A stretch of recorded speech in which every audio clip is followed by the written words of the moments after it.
অন্যের জন্য শুভ কামনা করলে এটা ফিরে নিজের দিকে আসে, এটা খেয়াল রাখেন। এটা একটা লাইফ হ্যাকস শেয়ার করতেছি, আজীবন কাজে লাগবে। অন্যের জন্য যেটাই ভালো কামনা করবেন এটা ঘুরে আপনার দিকে আসবে।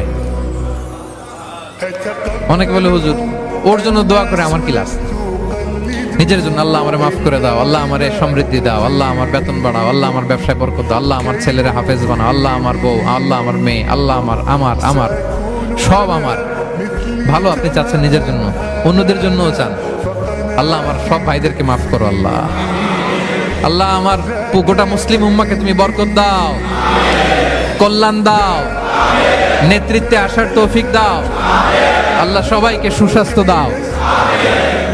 এটা ফিরে আপনার দিকে আসবে। অন্যের জন্য শুভকামনা বহুগুণ বৃদ্ধি হয়ে নিজের দিকে রিটার্ন করে। বিষ্ণু সাল্লাল্লাহু এটাই বলেছেন, মা মিন আবদিন মুসলিমিন ইয়াদউ লিআখিহি বিযাহরিল গায়বি ইল্লা ক্বালা লাহুল মালাকু ওয়া লাকা বিমিসলিন। কেউ যদি তার ভাইয়ের অনুপস্থিতি তার ভাইয়ের জন্য দোয়া করে, ফেরেশতারা ওই দোয়াটা তার জন্য আগে আগে করে।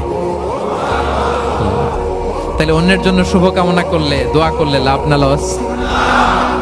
ধরেন আমি মোশাররফ ভাইয়ের জন্য দোয়া করলাম যে আল্লাহ মোশাররফ ভাইকে তুমি সুস্থ করে দাও, তখন ফেরেশতারা বলে আল্লাহ যিনি